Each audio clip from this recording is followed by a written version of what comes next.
Bronny James, please drop the snow bunny and go get you some chocolate honey. Bronny, drop the bunny and get you some chocolate honey. Black people are a bunch of spiritual hypocrites. We are a bunch of spiritual hypocrites. How can you be so committed to God doing nothing about your people's condition? You're a hypocrite. I think Donald Trump might throw the American Negro a pig bone. I think he's going to bring you up because he knows Joe Biden hasn't done anything for you. So Donald Trump might cater to the Negro ego just enough to get your vote. See, the problem with the American Negro is you need to be constantly entertained. You're the most childish people in the country. Extremely childish. If you're not being entertained, you cannot tackle serious problems. Peace and Pan-Africanism, peace and Pan-Africanism. Peace and Pan-Africanism, peace and Pan-Africanism.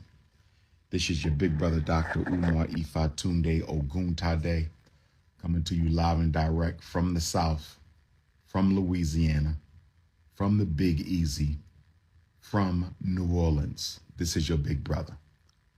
First of all, New Orleans, if there's anything going on tonight that I should pull up to, please let me know. First of all, New Orleans, if there's anything going on tonight that I should pull up to, please let me know. First of all, New Orleans, if there's anything going on tonight that I need to pull up to, please text it to my phone, 215-989-9858, 215-989-9858, 215-989-9858. First of all, I'm hearing reports that Bronny James was drafted by the Los Angeles Lakers. Congratulations to LeBron and Bronny becoming the first ever father-son duo to play on the same team in the NBA. Congratulations. LeBron deserves it. His son deserves it. It's going to be beautiful. With that being said, I'm still not letting you off the hook, my brother LeBron James, who I love and respect, for not standing up for the issues that need to be stood up for in the Black community. You're not off the hook for that, but you are a tremendous father and a tremendous non-political role model for young Black men, Black wife, Black children. You are not an activist by any stretch of the imagination, but you are a tremendous father, and I look forward to seeing you and your son play together. As far as young Bronny James goes, if you're bringing a snow bunny with you to begin your NBA career, Bronny James, please drop the snow bunny and go get you some chocolate honey. Bronny, drop the bunny and get you some chocolate honey. I can't cheer for you, my brother, if you're going against the Black woman by dating and mating outside the community. So if Bronny James drops the snow bunny, I will root for him and his father on the basketball court. Okay? I can't.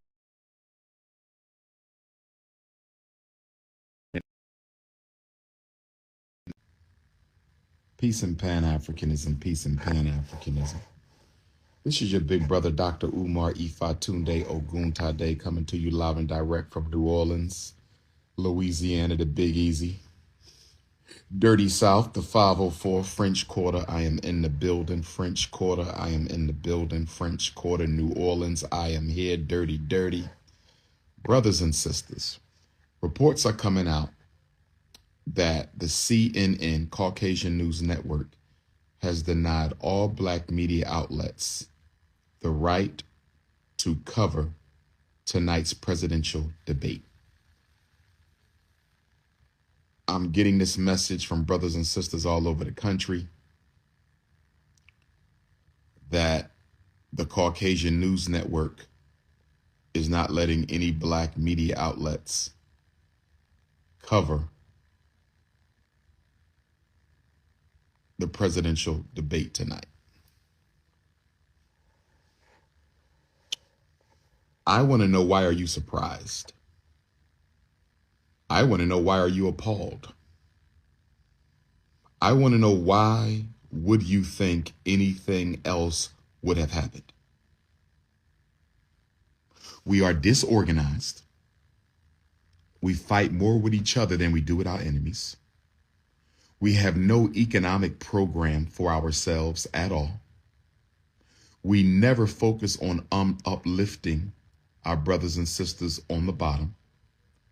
We have been used as a political football by the Democratic Party for almost 100 years straight without any change of behavior. Why would anyone take the American Negro seriously? CNN didn't let any black reporters in because black reporters don't matter to them. And do you know why black reporters don't matter to them? Because black people are going to vote for the Democrats anyway. So why do we have to cater to black votes when we already know where the black vote is going? And since no one in America cares about black people, why do we need their reporters? I mean, who cares what black people think about the presidential election? Who cares what black people think about the presidential debate? So they're not going to let them in. 99% of all the black reporters are going to be Democrats. So that's the Republicans' way of saying we don't need you. And the Democrats don't care because they have nothing on their agenda for you in the next election cycle. They're focusing on immigrants, rainbow gangers, and women. So CNN not letting any of the black media outlets cover tonight's presidential debate, that's just a symbol of a much bigger problem on the horizon. That's just a symbol of a much bigger problem on the horizon. We're dealing with a blackout, a literal blackout of anything relevant for black people being handled, processed, or heard by the white power structure or the U.S. government. It's over for us. If we don't quickly come to a realization of the state of emergency we are in as a race of people, you can forget it. You can forget it. See, some people thought we were going to wake up after Hurricane Katrina. Some people thought we were going to wake up after Hurricane Katrina. Some people thought we were going to wake up after Hurricane Katrina. We went back to sleep. Some people thought we would wake up after George Floyd. We went back to sleep.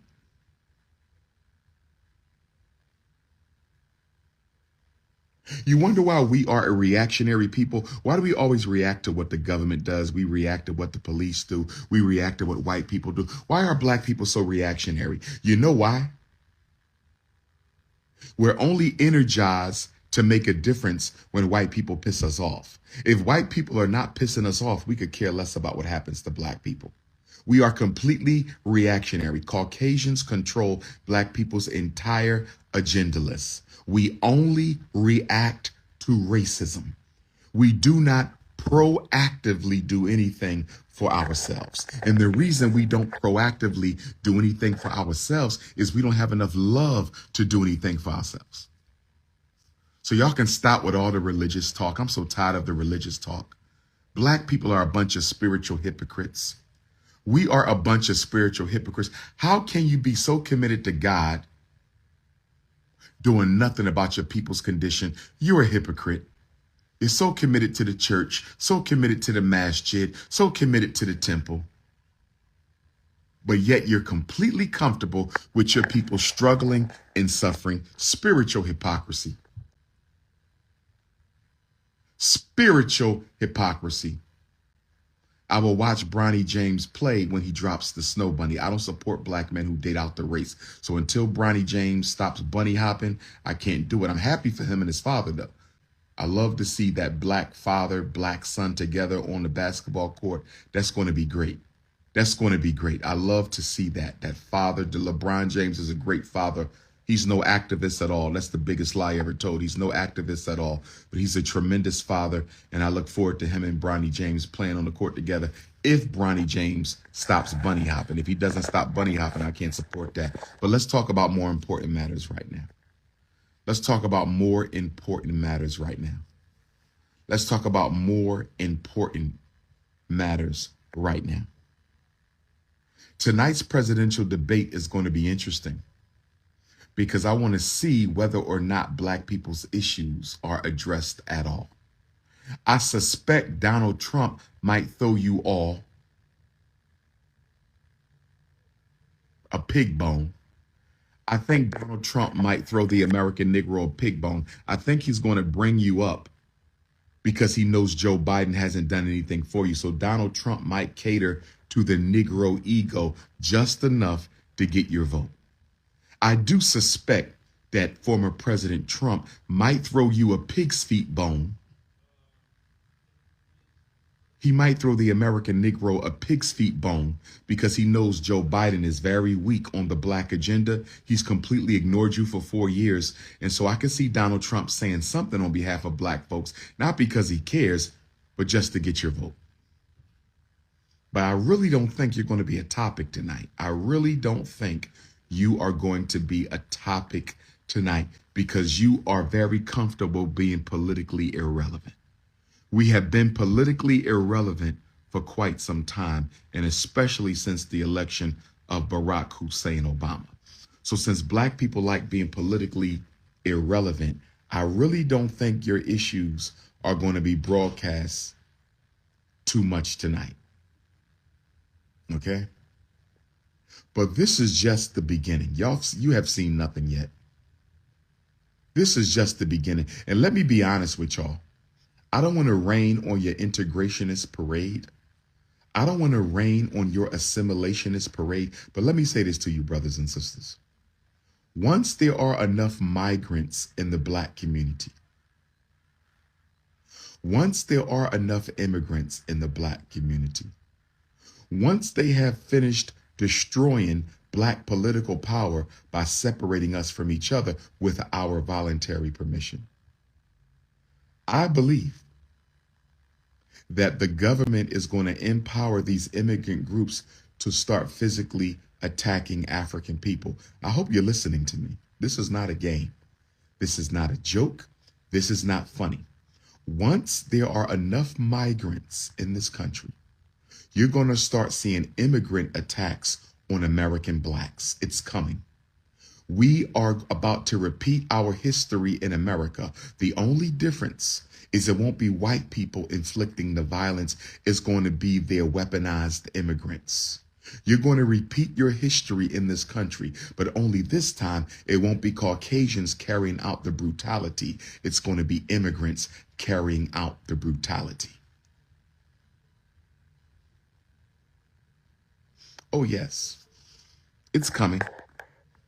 It's coming.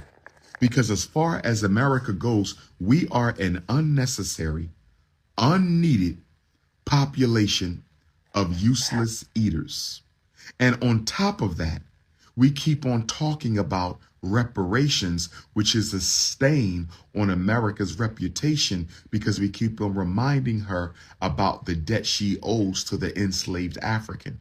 So this government has come to the conclusion that it will be better off without you.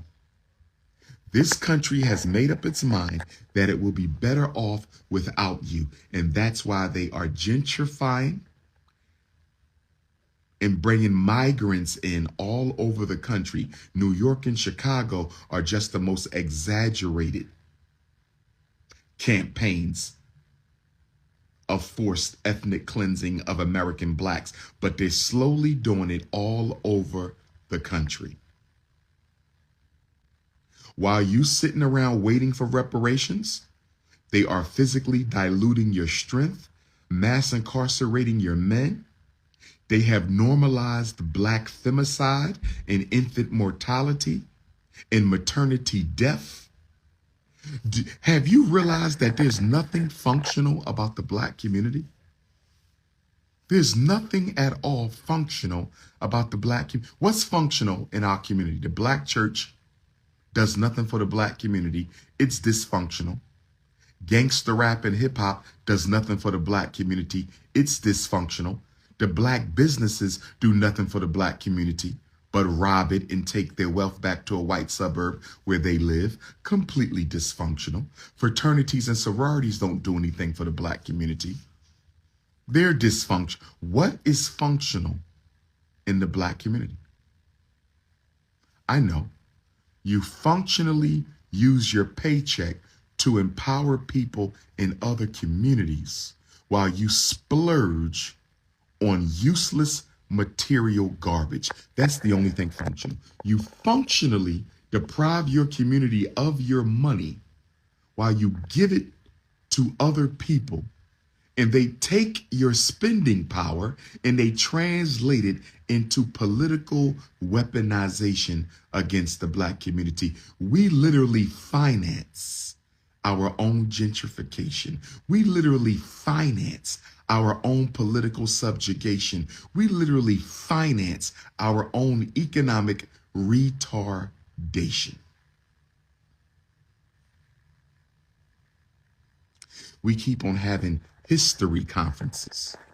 We keep on having history conferences. History is important. I love studying history. I will be the Black history teacher at the Frederick Douglass Marcus Garvey Academy. I will be the Black history teacher at the Frederick Douglass Marcus Garvey Academy. I will be the Black history teacher at the Frederick Douglass Marcus Garvey Academy. But what good is studying your history when you haven't taken care of your future? What good is studying your history if you haven't taken care of your future? What good is studying your history and you're not taking care of your future? Black people never talk about the future. We have no agenda, no plan, no program except to wait on God and wait on the white man. What kind of a racial agenda is that? Waiting for the elections is waiting on the white man. Waiting for reparations is waiting for the white man. And many of you pray to a white Jesus, so waiting on God is also waiting for a white man.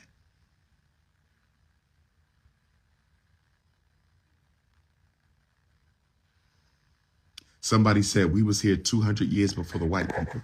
Okay, and what problem did that just solve? Here we go again. Historical masturbation. We were here 200 years before the white man. We were actually here more than 200 years before the African had already transmigrated every continent. But what problem did that solve? You a Chickasaw, Choctaw, Indian. What problem did that solve? There's aliens that are visiting the planet Earth. What problem did that solve? There's people living under the earth. What problem did that solve? See, the problem with the American Negro is you need to be constantly entertained. You're the most childish people in the country, extremely childish. If you're not being entertained, you cannot tackle serious problems. If you are not being entertained, you cannot tackle serious problems. This is why whenever you want to organize American Negroes, you got to give them entertainment or food. If there's no food or entertainment, they're not coming. No other group has to feed and entertain their people in order to keep their attention. No other group has to feed or entertain their people in order to keep their attention. But you have to do that with the American Negro because we're not serious enough. We are not serious enough to stay focused without food and entertainment. This is why the politicians use rappers to push their campaign. Only in the black community are entertainers used to get out the vote. You don't see that in other communities. You might see an entertainer here or an entertainer there. You don't see Chinese comedians and Chinese basketball players being used to attract the Chinese vote. That only works with black people because we are not serious. Don't tell me to go easy. I'm not going easy on the people. We're being marked for genocide, extermination, political, economic suffocation, and you're telling me to go easy? Do you go easy in the weave store? Do you go easy in Foot Locker? Do you go easy at the jewelry store? Do you go easy in the white restaurant? Do you go easy when you preparing for your children's proms? Do you go easy on the cruise? Do you go easy on vacation? But when I'm talking about the reconstruction of Black America, you want me to go easy. You know why? Because you're not serious. We are not a serious people, and that's why nobody takes us seriously.